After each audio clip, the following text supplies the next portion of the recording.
Everything I got, I worked for it. He's wearing shoes that he didn't work for. That's skewed. Every pair of shoes I have, I worked for. My mama didn't buy me nothing. And to this day, if I ask my mother for 100, she wants to know when you giving it back. I worked for everything. I went to college. I paid for it. I didn't have anybody buy me a car. I got my first car. Sweat equity. There's some things listen to me, you're not willing to quit when you've invested that much into it. Some of y'all, you can quit because you ain't putting nothing in it.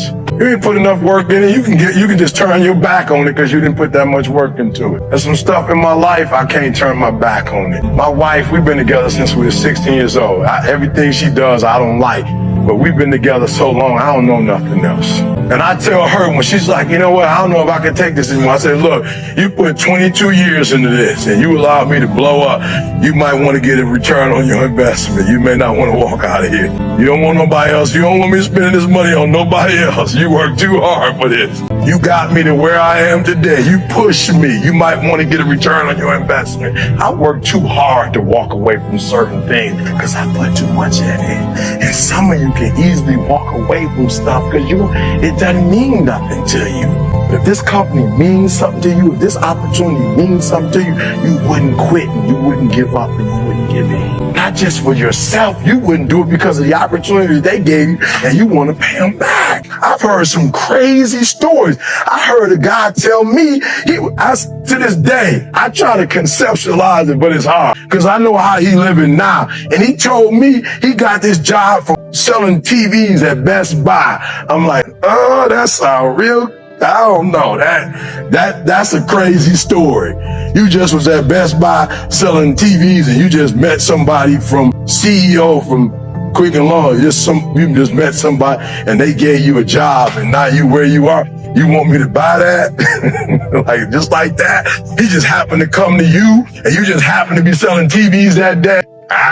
That's a long shot, but it happened. And so when a person gives you an opportunity like that, when you weren't headed down this path in the first place, you could just walk away from some stuff you can't walk away from. My biological father, I love him, but I don't really know my man like that. I don't call my biological father every day. Me and my mother been through our road through, but I call mama almost every single day. Why? Because we've been through some stuff together. She been there for me when nobody else was there for me. It's something in my spirit that say, you better call mama today. I don't care how big time you get. You better stop what you're doing right now. You on the road, tell them, hold on for 1 minute. Let me just call my mom and tell her I can't talk right now. Been through too much with that lady to turn my back on her. Sweat equity. That's why you're a part of the process. That's why you work hard. That's why they put you through what they put you through. Because if you're going to get to the other side, they got to test you to make sure you're serious. But when you get to the other side, you're going to get your reward. If it was easy, everybody would do it. I got cousins who've never gone to college before. And when they look at me and see me on YouTube, they say, that's my cousin. If he can do it, I can do it. The reason I'm a high school dropout is because my vision was a grandfather who dropped out, a father who dropped out. And I dropped out because that's what we did. That's what we saw. I'm getting a PhD not because I need a PhD to speak. I'm getting a PhD to create a vision. This is who we are. This is what we do, and our DNA is greatness, son. Take a look at who we are and what we do and model it. I'm not doing this for a car. I'm not doing this for a house. I'm not doing this to pay no bills. I'm doing this to change lives. And guess what? The car will come in the process. Let me tell you something. If you shoot for the stars, you're going to hit the moon. I don't know if you know where the moon is, but it's a lot close. Like you can measure from the earth to the moon. You can't measure from the earth to the, one of them is miles. The other one is light years. It's a big difference. So when we were talking about earlier, the why, the reason why is so important, because if you have a why outside of yourself, you're going to get the things you want to accomplish. I told the last group, we did research and we decided, remember I told you about the champion, one group, they just win once and then that's it. But then another group, they do it 6 times. I don't know anybody watch basketball here, but can I show you Michael Jordan's mindset when we say vision? When he won his first championship before the game game was even over. Before he even got the trophy, he looked in the camera and said, you remember that? The day, he hadn't even got the trophy in his hand yet. And he looks at the camera and say, and then when he won his second championship before he got his trophy, he said, I just want every other basketball player out there that's thinking he gonna win the championship, I want to make it clear that as long as I'm in here and I'm going to championship, it's not gonna happen.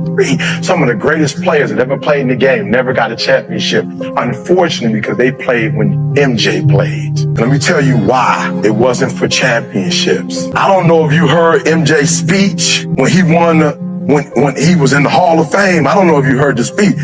He won Olympics. He had become the biggest face in the world. And it's one person he mentioned.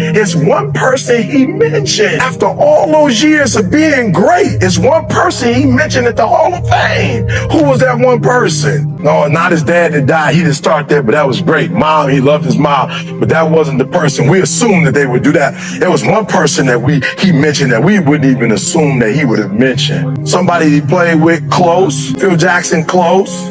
Can you say it again? The coach that cut him. The coach that cut him. Mike was still thinking about the coach that cut him after 6 championships. This guy cut you back in the day before your career even started. And Mike said, I want to make an acknowledgement. I got to acknowledge one person. I got to acknowledge him. Go back and watch. Mike, I got this one person I got to talk about. The guy that cut me. Why? Because he gave me my why. He gave me my reason. You will not, whatever it is you want, you will not get it until you refuse to quit. It does not come until you've given everything that you have, right? Okay, so I'll tell you a quick story. Michigan State University. I've got this young lady who comes to me, right? She wants to be in the College of Business. So she comes to me. I think you need a 3.2, 3.3. She comes to me like a 3.1. She's just missing it. She's in tears. She's like, Eric, you don't know where I come from. I'm not going to be able to get in the College of Business. And so I'm listening to her, and then she gets to a point where she starts to cry, right? Uncontrollably. She's in the room crying. She's just going through it. And I stop her and say, look, no disrespect. I'm not trying to be insensitive, but the crying is not the standard. A 3.2 is the standard. So if you go in there with tears, they're not going to let you into the College of Business. What you need is a 3.2. Right now you have a 3.08. You need to bring your credits up a little bit. And so I continued to tell her, listen to me very closely. You cry, you're hurt. At the end of the crying and the hurt, don't give me a story. I don't need a story. At the end of it, I need you to get a reward. You already crying. You already wasted so many hours to get to this point in your sophomore year. Your parents have already paid money. You've already sacrificed parties. You've already given up sports. You've already given up a whole lot of stuff. You put 2 years into Michigan State University, and now you're about to cry and give up. You're about to cry and go home. If you were going to quit, you should have quit before you started. You don't come this far. You don't invest this much time. You don't invest this much energy together. Let me tell you something. A lot of times I do the right thing. I don't do the right thing because I'm a good person. Sometimes I do the right thing because I put up it took me 20 years to get to where I am now. And you think I'm about to blow 20 years up of a little fun? I don't drink because I know my family, and I'm afraid if I do it at the wrong time, I might say the wrong thing, and it might mess up my whole career. You see athletes all the time that lose it all over some of the stupid stuff. So I'm not a good person. It's sweat equity. I've worked for 20 years to get to where I am. I'm not about to mess it all up, and I'm not about to mess up 20 years for one day of fun. It took me too much to get here. I will not give it up for one night of pleasure. Took me too long. Sweat equity.